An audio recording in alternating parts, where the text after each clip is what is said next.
आपणकर जदि गला सब बसी जाऊे गीत गाउछन कंठ मधुर करवार लगी चाहूछन तंटी रे सब बेले कप रहला बाकी लगुच तो चलून आज गोटे योगाभ्यास टे करमा जिनते कि आपणकर गला जदि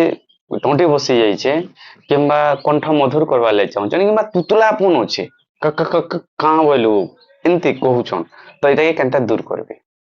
ओम समस्त प्रणाम मु वीरेंद्र आज आपण मानकु उज्जाई प्राणायाम विषय रे बतामी जेनटा कि आपण को गला संबंधी बीमारी लाई बहुत हेल्पफुल है पारवा। उज्जाई प्राणायाम केनते कराई आसी पहला देखो श्वास को पहला भरले श्वास को छाड़ले नटी के टाइट करबे जबरदस्ती श्वास को भरबे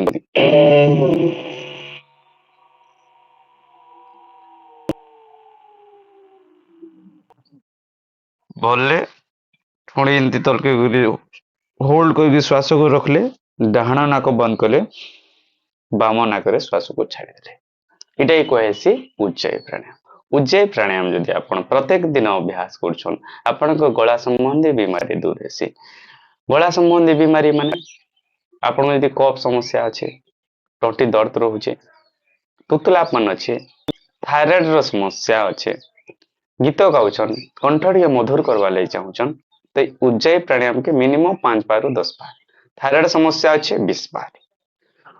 तुतलापन अच्छे आपण को 20-30 थर लेखान 50 थर लेखान भी आपण करि पारबे। उज्जाई प्राणायाम पहला पहला अभ्यास करछन केंती करबे एंती करबे धीरे धीरे लंबा श्वास नेबे एंती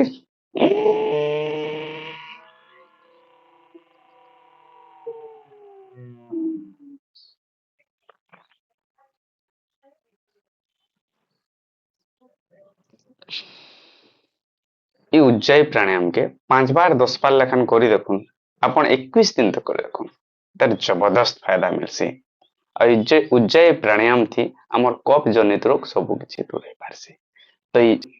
तो आज योगाभ्यास एतकी